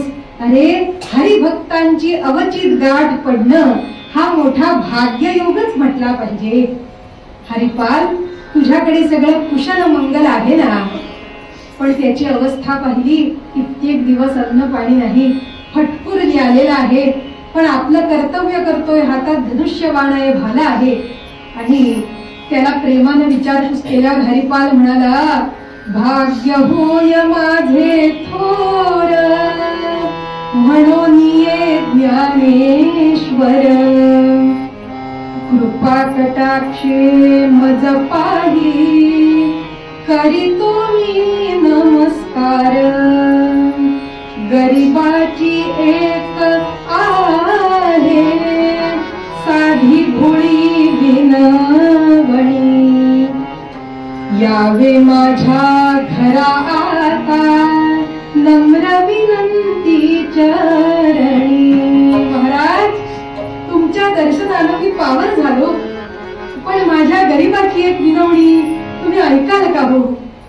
ज्ञानेश्वर महाराज म्हणाले, काय म्हणलाय तुझा हरिपाल? माझी एकच नम्र विनवणी आहे की इथपर्यंत तुम्ही आला आहात तर माझ्या घराला तुमचे पाय लागावे. तुमच्यासारखे संत सज्जन माझ्या घरी आले तर खरोखरीच माझी झोपडी पावन होईल. आजी धन्य दिवस फळला, आजी धन्य दिवस फळला, आजी धन्य दिवस फळला, मग संत समूह मिळाला, मग संत समूह मिळाला, लोळीन या संत चरणी अभिमान सर्व कळला, लोळीन या संत चरणी अभिमान सर्व कळला, आजी धन्य दिवस फळला, आजी धन्य दिवस फळला, मज संत समूह मिळाला,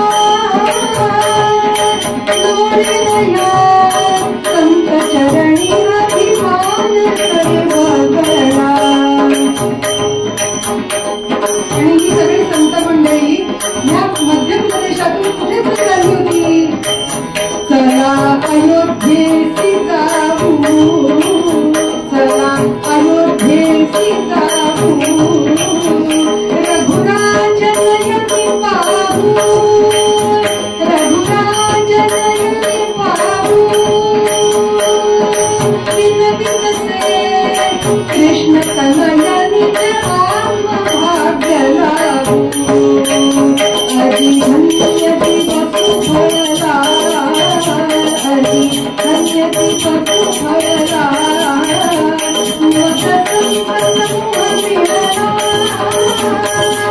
लोळीन या संत चरणी अभिमान सर्व कळला, लोळीन या संत चरणी अभिमान सर्व कळला, हो लोळीन या संत चरणी अभिमान सर्व कळला.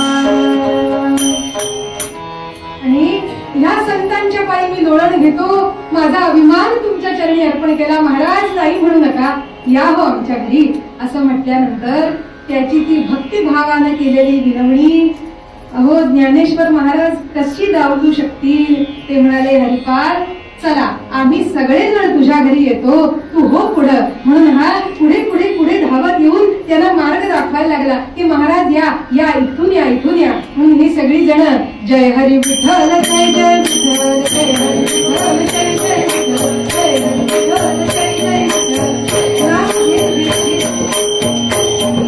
जय जय विठ्ठल, अशी नाम घेत त्याच्या घराकडे निघाली. आणि हा धावत धावत धावत पुढे आला आपल्या कारभारिणीला सांगायला. आणि ही कारभारीण बसलेली होती, सचिंत होती. बरेच दिवस घरी अन्न पाण्याचा कण नाही. आणि तो म्हणाला, अगं ऐकलंस का?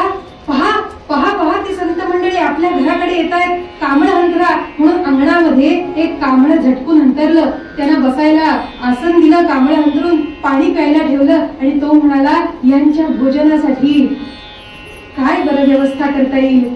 त्या माऊलीला रडू आलं. आज सखी सद्गुरु घर आये, मेरे मन आनंद भयो रे, सखी सद्गुरु घर आए, मेरे मन आनंद भयो रे।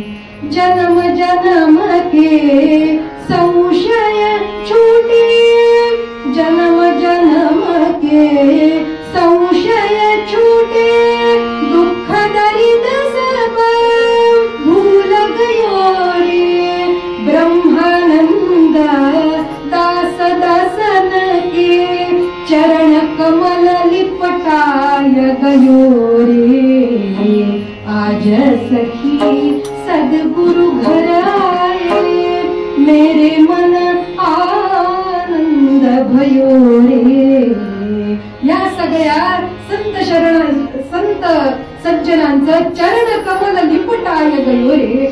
सखी जन्म जन्मांतरीचं आपलं दुःख संपलं असंच समज, पण आज आपल्या गृहस्थ धर्माप्रमाणे त्यांना काहीतरी दोन घास आपल्याला देता यायला हवे। काय बरं करावं? इतक्यात ती म्हणाली, मी ह्यांना इथंच अंगणात थोपवून धरते, तोवर तुम्ही मागच्या दारानं जा आणि पहा कुठं काही मिळतं का। काही जर आपल्याला थोडंफार धन जरी मिळालं, आपल्यासाठी नाही पण या संतांना जीव घालायला कुठं थोडं धन मिळालं तर घेऊन या, तोपर्यंत मी यांना इथं थांबवते असं तिने सांगितलं। या हरिपाल लगेच मागच्या दारानं निघाला आणि धावत धावत धावत धावत आपल्या नेहमीच्या वाटेवर आला आणि झाडावर चढून बघतोय। त्यानं पंढरपुराकडे हात केले आणि हात जोडून म्हणतोय, पांडुरंगा आजपर्यंत मी अनेक दिवस उपासाचे काढले, तुझ्याकडे कधी काही मागितलं नाही, कधी हट्ट केला नाही, पण आज एक माझी प्रार्थना तेवढी आहे, तुझ्याच कृपेने एवढी सगळी संत मंडळी माझ्या घरी येऊन थांबलीत, पण ती अरे उपाशी आहेत, त्यांना जीव घालता येईल एवढं तरी मला सहाय्य कर। तू काय करशील पांडुरंगा? तो सुचवतोय, पाठवी कोणी एक धनिक, पाठवी कोणी एक धनिक, पाठवी कोणी एक धनिक, पाठवी कोणी एक धनिक, माये तुझी त्वरित जा, माये तुझी त्वरित, पाठवी कोणी एक धनिक, पाठवी कोणी, पाठवी कोणी, पाठवी कोणी एक धनिक। आणि हा भगवंताला सांगू लागला, भगवंता एक कोणीतरी धनिक पाठव या मार्गावर, दुसरा माझ्याकडे काही उपाय नाही। तो जर तू धनिक पाठवलास ना की त्याच्याकडचे मी धन लुबाडून घेईन आणि संतांना जीव घालीन। पण हा पांडुरंगा, तू जो धनिक पाठवशील तो अभक्त असला पाहिजे, नाहीतर तो जर तुझा भक्त निघाला तर त्याचं धन मी कसं काय बरं लुटणार। म्हणून तो हात जोडून विनवू लागला, भगवंता एवढी माझी करुणा ऐक ना, आजपर्यंत मी प्राणपणानं तुझं नाव घेतलं, तुझं नाम मी अखंड जपलं, तुझा नेम धरून मी माझा प्राप्त झालेला वाटमारीचा व्यवसाय करतो, तुझ्या भक्तांना मी कधी चळलं नाही पांडुरंगा। मग आज एवढी माझी प्रार्थना तू ऐकशील ना? एक कोणीतरी धनिक पाठव, मी माझ्या स्वार्थासाठी नाही मागत, अशी कळवळून प्रार्थना केली। पण बराच वेळ त्या मार्गावर मनुष्य काय साधं चिटपाखरू सुद्धा फिरकलं नाही। दाही दिशा तिला सुन्न वाटायला लागल्या, तो डोळ्यातून अश्रू गाळतोय आणि रडू लागला हरिपाल, आपले डोकं दोन्ही ढोपरांच्या मध्ये खुपसून रडायला लागला। आता मी काय करू, इतका वेळ चाललाय, संत मम घरी असती उपाशी, मी त्याला माझ्या प्रारब्धानं काही घालू शकत नाही, आता मी काय करू, बराच वेळ झाला आणि ते जर निघून गेले तर माझं सत्वहरण होईल, माझ्या घरी ते आले पण मी त्यांना काही देऊ शकलो नाही असं होईल। देवा खूप वेळ चाललाय, देवा लवकर कोणीतरी पाठव, लवकर कोणीतरी पाठव, पाठव ना देवा। म्हणून तू प्रार्थना करू लागला,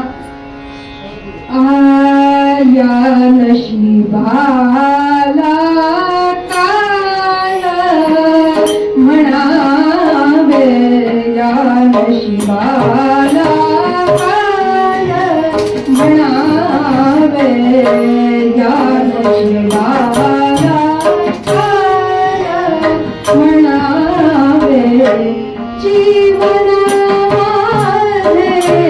विफल गिणावे, जीवन माझे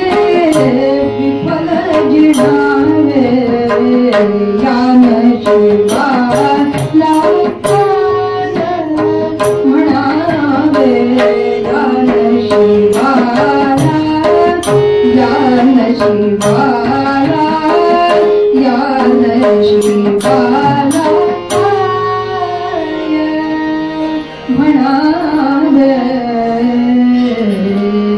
देवा काय म्हणू मी माझ्या नशिबाला. अनंत जन्मांचं सुकृत फळलं म्हणून संतांची भेट झाली, पण त्याला मी काय देऊ. म्हणून मी तुला कळवळून प्रार्थना करतो देवा, जर मला संतांना जेवू घालता आलं नाही ना, तर हे माझं काळ तोंड घेऊन मी पुन्हा घरी जाणार नाही.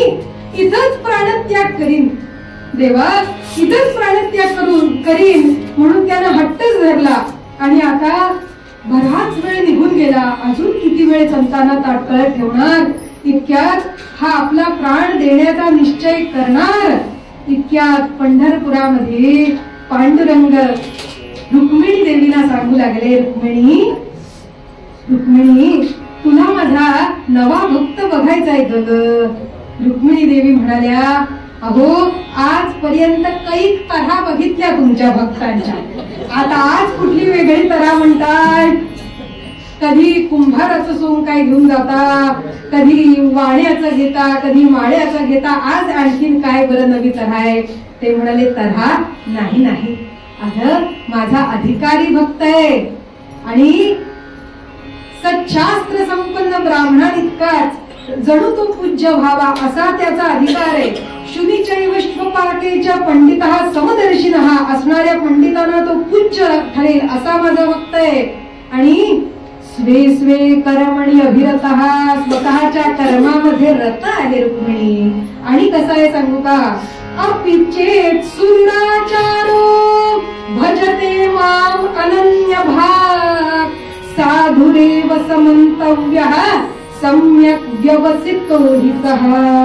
जय जय रघुवीर समर्थ. अपि जरी चेत सुदुराचारो, नुसता दुराचारी नाही, दुराचार्यांमध्ये अग्रगण्य जरी आहे तरी सुद्धा भजते माम अनन्य भाग, अनन्यपणे माझी भक्ती करणार आहे. रुक्मिणी तू येतेस का त्याला त्याचं दर्शन घ्यायला. पहा आम्ही देवाचं दर्शन घ्यायला रांगेत उभे असतो, पण इथं देव भक्ताचं दर्शन घ्यायला काकुळतीस आलाय. त्यांनी सांगितलं, आज की नाही आपण धनिकाचं रूप घ्यायचंय. धनिकाचं रूप म्हणजे काय करायचं, सगळे हिरे मोती माणकं दाग दागिने घालायचे. जणू काही मोठ्या व्यापाऱ्याच्या लग्नाला जायचं असेल, 5 स्टार हॉटेलमध्ये आहे की नाही लग्न, बघता की नाही तुम्ही युट्यूबवर मोठमोठ्या व्यापाऱ्यांची, ते कसं जातात तसं म्हणाले नटून जायचं. साधं नव्हे, नट्यांना सुद्धा लाजवेल असं नटून जायचं. आणि म्हणून भगवंतानी रूप धरलं, मोठे व्यापारी झाले, स्थूल प्रकृती आहे आणि छान जरीची कापडं लिहाले भगवान आणि आकंठ अगदी शरीराच्या मस्तकापासून ते पायाच्या नखापर्यंत दाग दागिने भरपूर घातले. आणि दारुकाला सांगितलं, रथ सज्ज करा, रथानं जायचं. कसा रथ होता, अहो हिऱ्यांचा रथ. त्या रथ असा लख लख लख लख लख लख चमकत होता. रथाला जे घोडे होते त्या प्रत्येक घोड्याच्या पायात सुवर्णाचे तोडे, गळ्यामध्ये माळा आणि असा तो सुंदर रथ सजला. स्वतः भगवान त्यावर नटून बसले. रुक्मिणी देवींना हात दिला, त्याही नखशिखांत नटून बसल्या होत्या. 11 लाखाची पैठणी घातली होती, साधी पैठणी नाही, सोन्याच्या दरीची पैठणी रुक्मिणी देवींनी नेसली आणि सगळे दाग दागिने घातले. आणि एवढं कमी झालं की काय, म्हणून रथामध्ये सुवर्ण मोहरांची पोती उघडी ठेवली होती की ज्याच्यात सुवर्ण मोहरा दिसत होत्या. इतके भगवान सुवर्णानं हिरे माती मोती माणिक सगळ्यांनी नटून थटून असे भरधाव वायू वेगाने निघाले. आणि त्या रथाचा आवाज ह्या हरिपालाच्या कानी आला आणि त्यानं इतक्या डोळे पुसले आणि म्हणाला, आता मी इथं रडत होतो, हा रथाचा आवाज कुठून येतोय, घोड्यांच्या पायांचा आवाज येतोय, टापांचा टक टक टक टक टक टक टापांचा आवाज येतोय, कुठून येतोय. म्हणून त्यानं वरून पाहिलं तर ह्या उत्तर दिशेकडून म्हणाले रथ येतोय आणि त्या रथातलं सोनं लांबूनच तळपताना ह्याला दिसत होतं.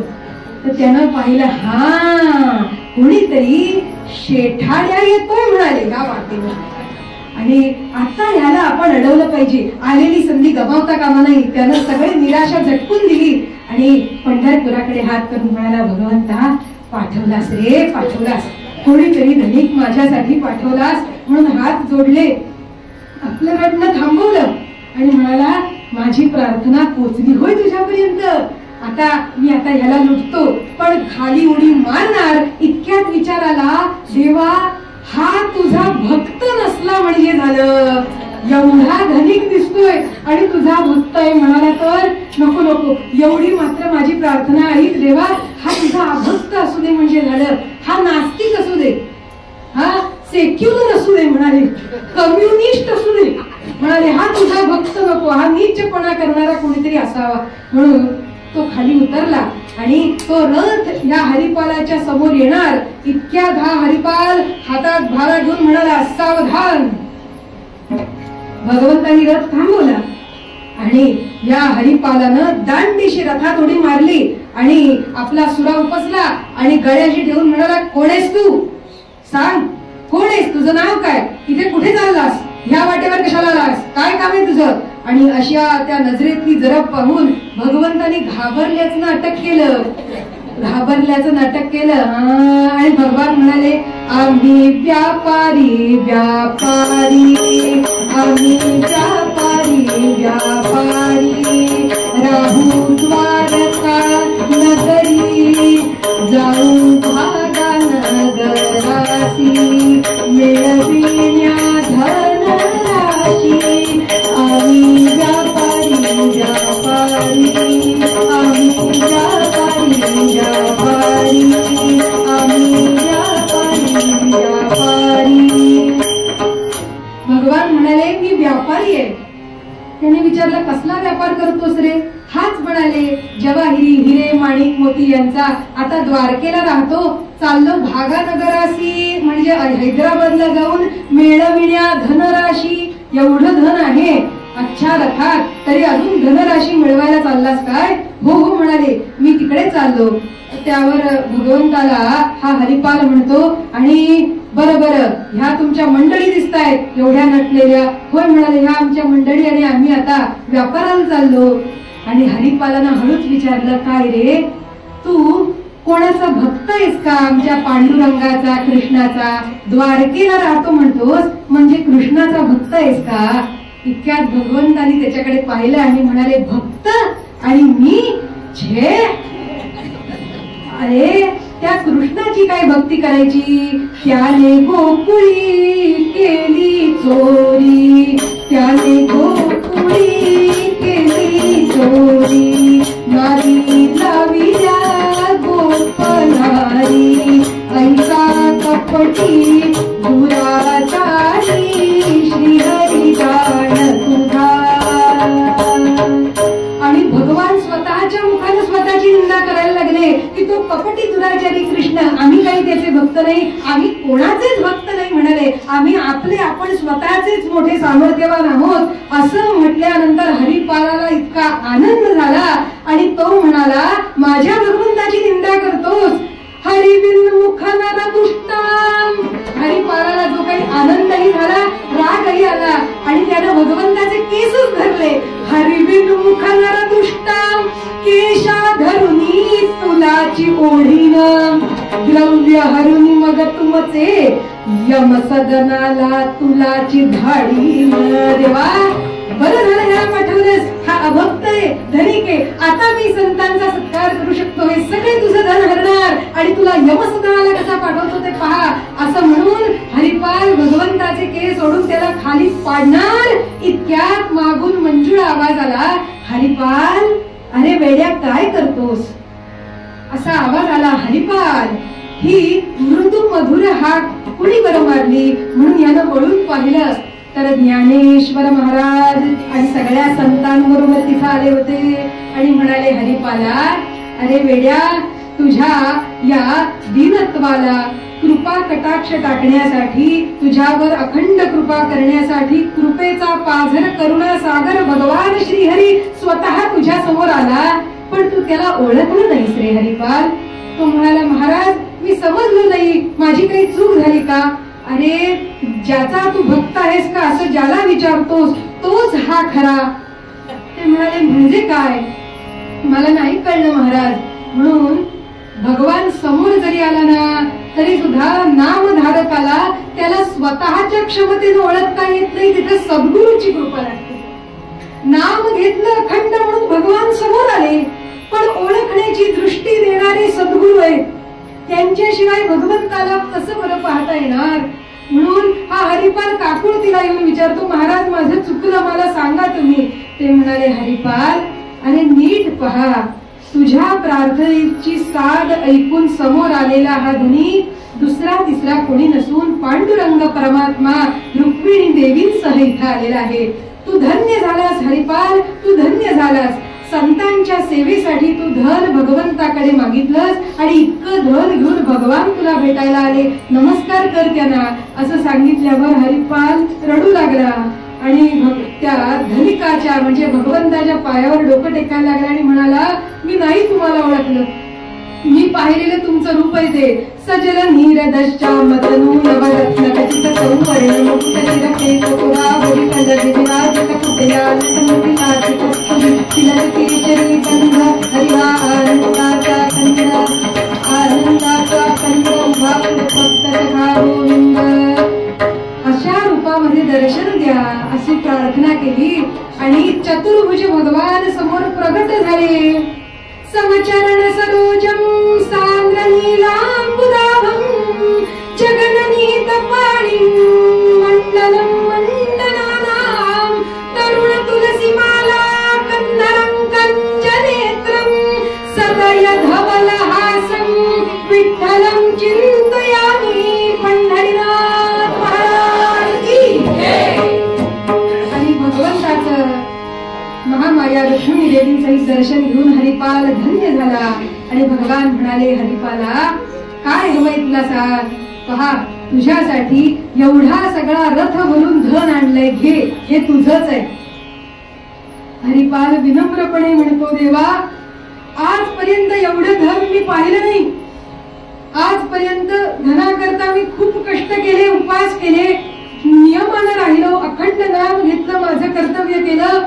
एवढ्या मोठ्या प्रमाणात तुम्ही आज जरी धन मला देत असाल ना, तरी का कोण जाणे माझे सद्गुरु ज्ञानेश्वर महाराजांच्या कृपेनं आज मला तृप्तीचा अनुभव होतोय आणि समोर दिसत असूनही ते नको असं वाटतंय. म्हणून ते घेतलं का हरिपालानं? नाही नाही, अखंड तुमच्या कृपेचं धन मला लाभो, राम रतन धन पायो, असं धन माझ्या जीवनात येवो अशीच प्रार्थना केली. आणि ज्ञानेश्वर महाराजांचा तो कृपांकित राहिला, त्याचं जीवन धन्य झालं, भगवंताचं दर्शन झालं, भगवंताची अखंड कृपा त्याला लाभली. त्यानं काय केलं हो जीवनात साधन? म्हणून भगवान स्वतः त्याच्या भेटीला आले. तो कधी गेला का उत्सवाला? तो कधी कष्ट करत राहिला का? तो अन्य काही योग याग विधी करत होता का? काही करत नव्हता. वर्णाश्रम विहित कर्म करणे हा प्रथम धर्म, निरहंकृती कंजनयन ध्यात रे.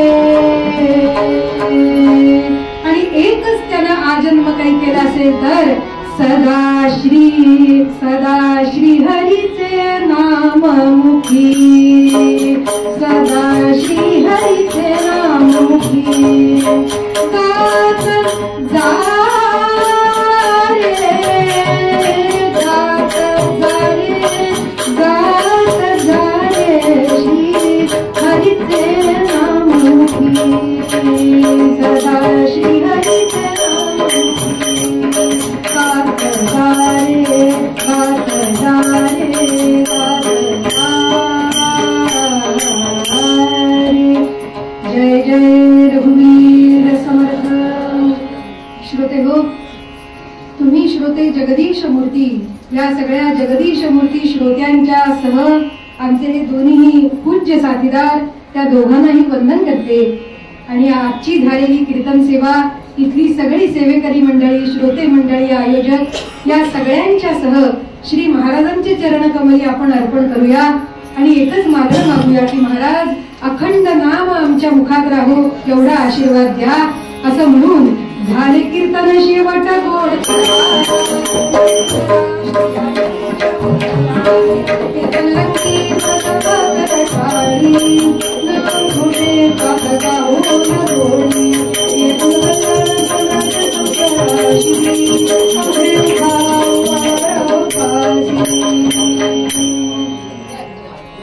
ती झाली